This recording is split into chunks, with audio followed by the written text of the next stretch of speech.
नमस्ते hello everyone संसारका कुना कुनामा बसेर भर्चुअल नेपाली च्यानल हेरी हामीलाई माया गर्नुहुने हजुरहरू सम्पूर्णलाई हार्दिक स्वागत छ। आजको एपिसोडमा भने म हजुरहरू समक्ष निकै नै स्वादिष्ट मोमोको झोल अचारको रेसिपी लिएर आएकी छु। हजुरहरूलाई थाहा भएकै कुरा हो, अचार मिठो भएन भने मोमो खानुको स्वादै हुँदैन। तसर्थ आजको एपिसोडमा भने म हजुरहरूलाई हामी सबैको प्यारो मोमो अझ स्वादिष्ट बनाउने झोल अचारको रेसिपी शेयर गर्दैछु। ल अब सुरु गरौँ मोमोको निकै नै स्वादिष्ट झोल अचार बनाउन चाहिने सामग्रीहरूबाट। सबैभन्दा पहिले मैले यहाँ लिएकी छु मजाले पाकेको सानो सानो खालको ग्रेप टोमेटो। ठूलो गोलभेडाको तुलनामा यसरी सानो सानो खालको पाकेको गोलभेडा प्रयोग गरेर अचार बनाउँदा अचार निकै नै स्वादिलो बन्ने गर्छ। हजुरहरू पनि सकेसम्म सानो खालको पाकेको गोलभेडा नै प्रयोग गर्नुहोला। अन्य चाहिने सामग्रीहरूमा मसिनो काटेको प्याज, भिजाएर राखेको सुकेको रातो पिरो खोर्सानी, यो खोर्सानीलाई मैले रातभरि पानीमा भिजाएर राखेको थिएँ, मसिनो चप गरेको हरियो धनियाँ, झोल राख्नको लागि पानी, सानो सानो पारेर काटेको अदुवाको टुक्राहरू, भेजिटेबल ओइल, काजु, बदाम। हजुरहरूसँग यदि काजु छैन भने बदाम मात्रै राख्नु भए पनि हुन्छ। बिरे नुन, हजुरहरूसँग यदि यो नुन छैन भने नर्मल नुन प्रयोग गर्नु भए पनि हुन्छ। काश्मिरी रातो खोर्सानीको धुलो, टिमुर र जिरा दाना। सामग्रीहरूको मात्राको लागि तलको डिस्क्रिप्सन बक्समा हेर्नुहोला। सबैभन्दा पहिला मैले स्टोभ अन गरेर प्यान बसाले। प्यान तातिसकेको छ।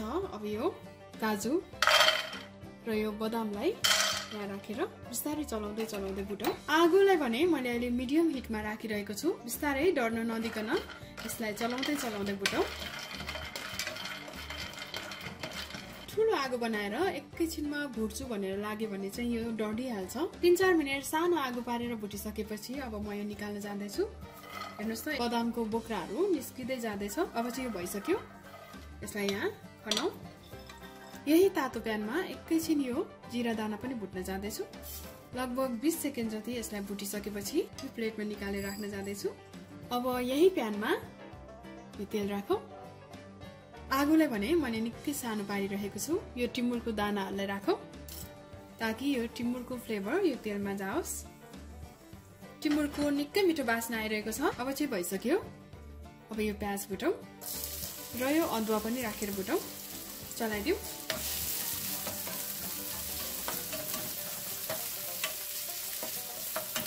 अहिले भने मैले स्टोभ मिडियम हाई हिटमा राखेँ।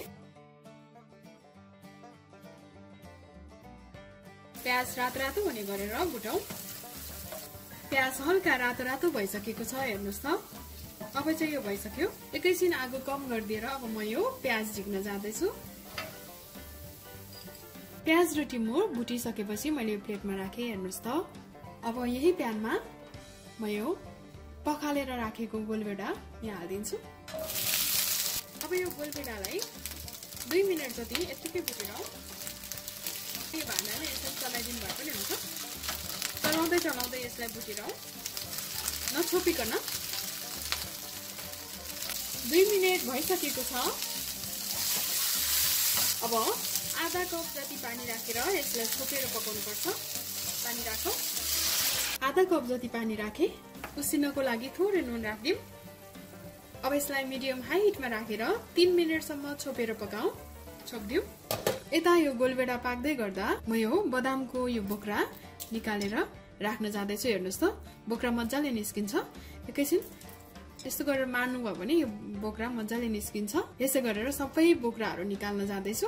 गोलभेडा छोपेर पकाएको 3 मिनट भयो। अब हेरौँ मजाले पाकिसकेको छ।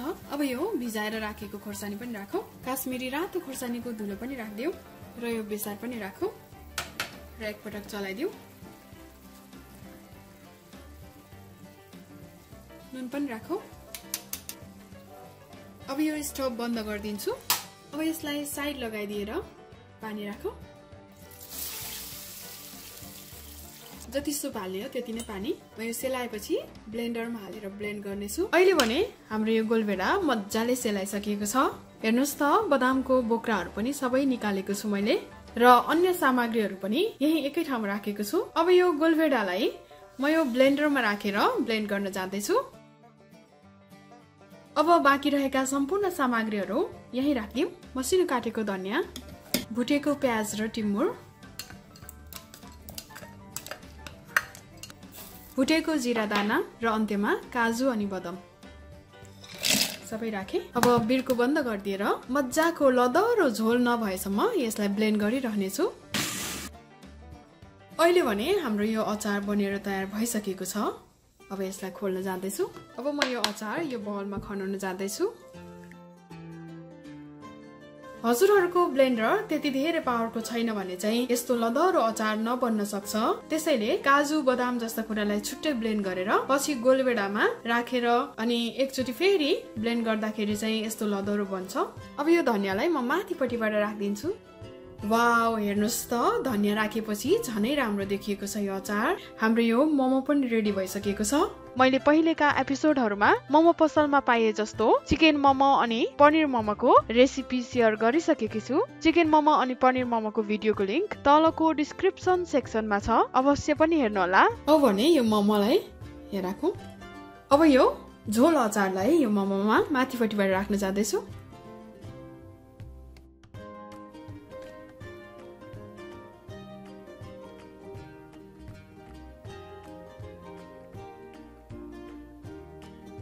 हेर्दै खाउ खाउ लागिसक्यो, हेर्नुस् त। अब थोरै टेस्ट गरौँ। भने जस्तै निकै मिठो भएको छ यो अचार। मोमो पसलमा गएर खाएको भन्दा पनि मिठो छ। मलाई विश्वास छ हजुरहरूलाई पनि यो त्यति नै मिठो लाग्ने छ। आजको हाम्रो यो प्रयास हजुरहरूलाई कस्तो लाग्यो? यदि मन पर्यो भने भिडियोलाई लाइक गर्नुहोला, कृपया कमेन्टमा लेख्नुहोला। म हजुरहरूको हरेक कमेन्ट पढेर रिप्लाई पनि गरिरहेको हुन्छु। यस्तै मिठो मिठो रेसिपीहरू मिस नहोस् भन्नका लागि अहिले भर्चुअल नेपाली च्यानल सब्स्क्राइब गर्नुहोला, साथै बेल बटन पनि थिच्न नबिर्सिनु होला नि। धन्यवाद।